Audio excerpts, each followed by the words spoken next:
All right, hello everyone, and welcome to today's Gems of War video. This video I have for you my Soulforge review for July 15th, 2024. It is Broken Spire week, and so a lot of the weapons in Soulforge today are from Broken Spire. Broken Spire can get to power 30 right now, and fortunately for the weapons, you have a lot to choose from. I believe that there are 21 available as of today. There are no new weapons for Broken Spire Week, but with 21 available and you really only need a minimum of 14, you have a lot of options to choose from. And three of those options are doomed weapons. First, you have the Doomed Gavel, which is a heavy splash damage doomed weapon. I think fairly useful, but it is probably a weapon that you might put behind one of the other doomed weapons that is also available, and that is the Doomed Club. The Doomed Club is a brown weapon that does damage to all enemies. There is also one more doomed weapon that is brown, and that is the ring. There it is. The Doomed Band, which gives magic to all allies. You see this used a lot less frequently than the other two, and probably the second one I was just talking about, the Doomed Club, is probably the one to go for if you're just gonna get one. And keep in mind that all the doomed weapons use those forge scrolls to be able to level them up, so they aren't going to be the easiest of the weapons to count towards your 14. So as far as the other weapons, there are four weapons that I would recommend that you absolutely need to have before we finish Broken Spire Week. Shagra's Spine is one of them. Wump, Fire God's Heart. All three of those are very useful in different situations. And then you get to the fourth weapon of the ones I'm going to recommend, and that is the Lodestar. Now, the Lodestar has a spell that probably doesn't look like something that you're likely to use too often. Probably isn't, but the Lodestar is a component weapon for the Ruby Monkey, and you're probably going to use the Ruby Monkey a lot more often than probably all of the other weapons I just talked about.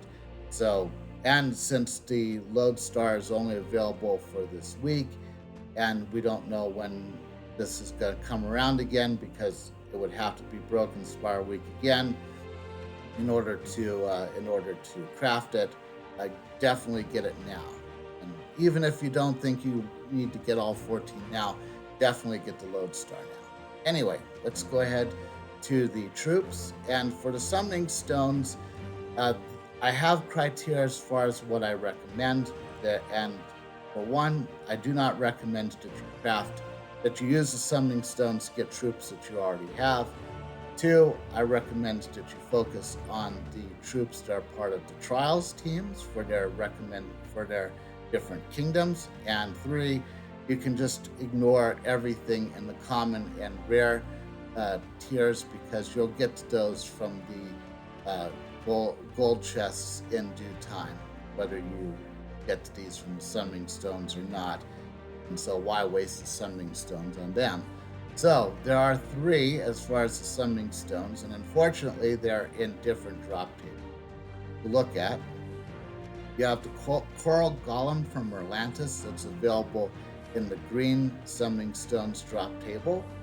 And in the red summoning stones drop table, you can get Runesmith for Coxiel, which is the Kingdom of the Week next week. And under purple, you have Spirit Mane from Pride Lands, and those are the three. Now, as far as the legendaries, I have three of the four that I'm going to talk about as far as the rotating ones. Artema is the legendary troop from Divinian Fields. It's part of that Trials team, and I do think that she's very useful in this particular team. So you will want to unlock her if you can.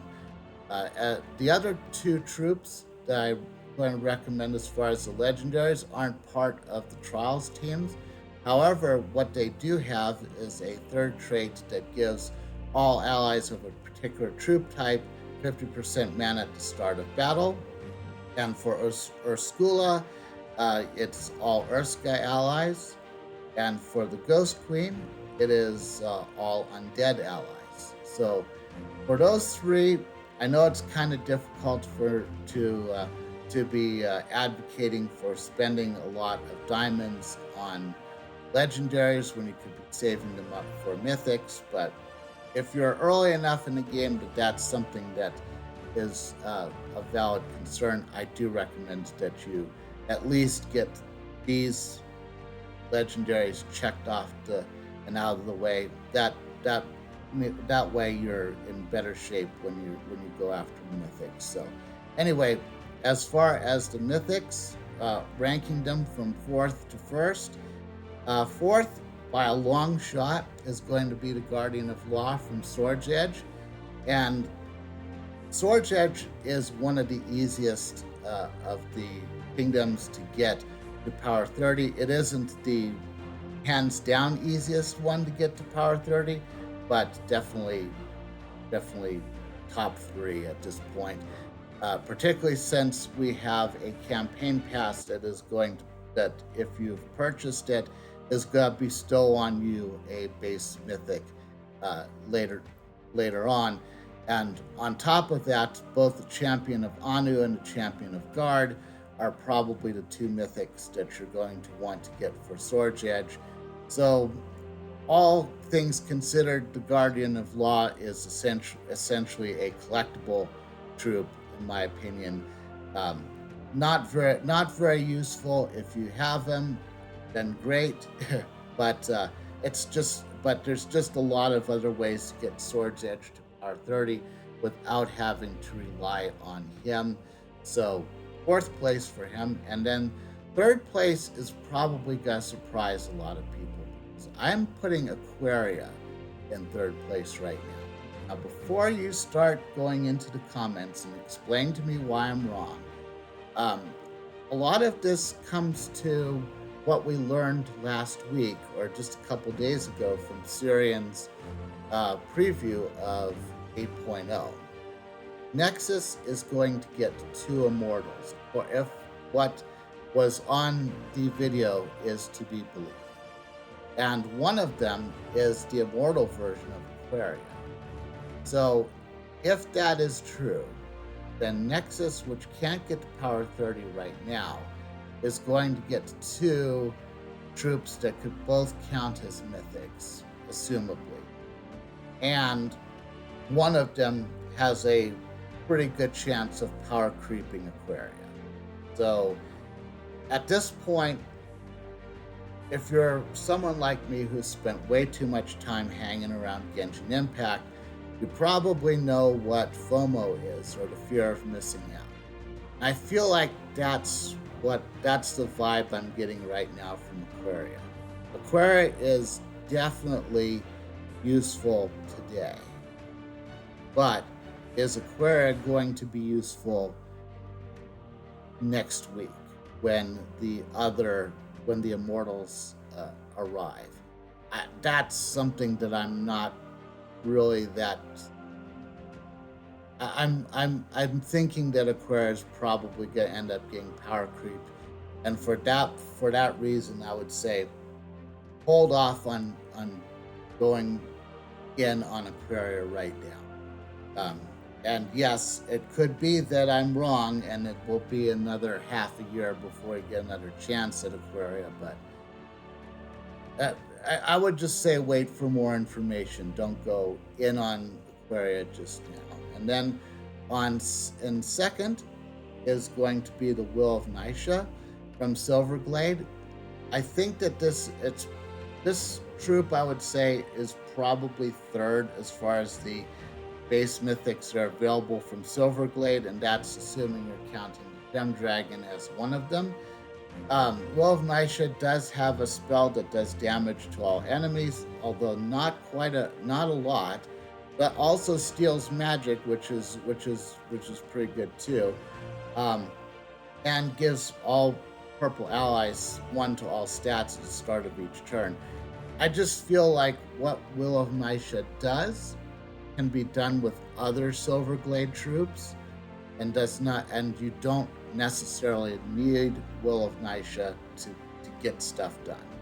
The one thing I would say is compared to the Gem Dragon, uh, there is value in having Will of Nisha since she counts as a mystic, whereas the Gem Dragon doesn't.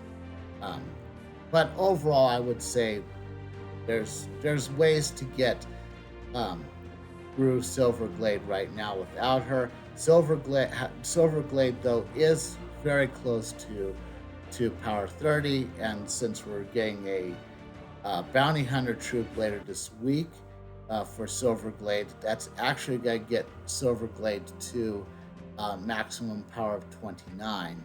So Silverglade's going to get there. And it is a kingdom that gives you a magic stat bonus. But there are 3 other kingdoms that are what I call the magic square kingdoms that use the magic deeds and give you a magic bonus. And all 3 of them, Blighted Lands, Karakoth, and Darkstone, can already get to power 30 today. So given that, I would advocate putting your attention to those 3 kingdoms and getting all of the bonuses from there, and then deal with Silverglade later when it can actually get to power 30. And then that means that the first place for this week, as far as my rating standard, is Mandragora. Now, you might be thinking, well, Mandragora is certainly behind Arachnean Weaver as far as usability for Zul'Kairi, and depending on how you play, may be equal to or above or below Archpoxy Vendra. The thing about Zul'Kairi is it is a fairly good lightning rod as far as a kingdom that you might want to get to power 30 sooner rather than later. It is another kingdom that gives you a magic point bonus, but it is the only kingdom that gives you a magic point bonus that does not use the magic deeds, because Zul'Kairi is a nature kingdom. And so there's a reason why Zul'Kairi was my first kingdom to power 30, and I think that getting Mandragora will definitely get you closer to that, even if you don't need it to check one of the 2 base mythic boxes that you need to get to Zul'Kairi to power 30. You currently need all but 1 of the Zul'Kairi troops to get to power 30, so those Mandragora won't go to waste. So anyway, that is my review of the Soulforge for this week. If you enjoyed this video, please consider leaving a like and subscribing to my channel. In the comments below, let me know everything I got wrong, and I'll see you in the next video.